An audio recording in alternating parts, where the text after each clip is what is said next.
Diqqat, futbol muxlislari uchun tezkor xabar. Endi ularga Mbappe emas, Husanov kerak. Assalomu alaykum hurmatli tomoshabin. En so'nggi yangiliklardan birinchi bo'lib xabardor bo'lishni istasangiz, kanalimizga like va obuna tugmachalarini bosib qo'yishni unutmang. O'zbekiston milliy terma jamoasi Markaziy Osiyo mamlakatlari orasida birinchi bo'lib, Jahon chempionatida ishtirok etish huquqini qo'lga kiritdi.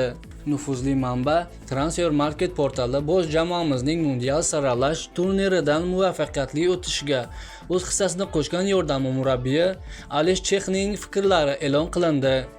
Ta'kidlash joizki, 57 yoshli Alesh Chex futbolchilik faoliyati davomida Sloviyaning Olimpiya va Maribor, Avstriyaning Gag va Lask klublarida o'ynagan.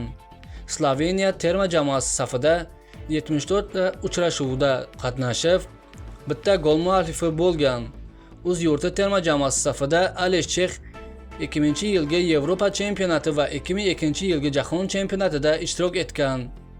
Tajribali murabbiy 2021-yili o'sha paytdagi bosh murabbiy Srechko Katanes taklifi bilan O'zbekiston milliy terma jamoasi murabbiylar shtabida ish boshlagan edi. Sports.uz portali Alesh Chexning Transfermarkt portali vakillariga bildirgan fikrlarini o'zbekistonlik futbol ishqibozlari e'tiborga havola etadi. To'g'risini aytganda, hozir ham tilim aylanmay qoladi. O'zbekiston Jahon chempionatiga chiqqandan keyin yengillik, faxr, iftixor va mutlaq xursandchilikni his qilyapman.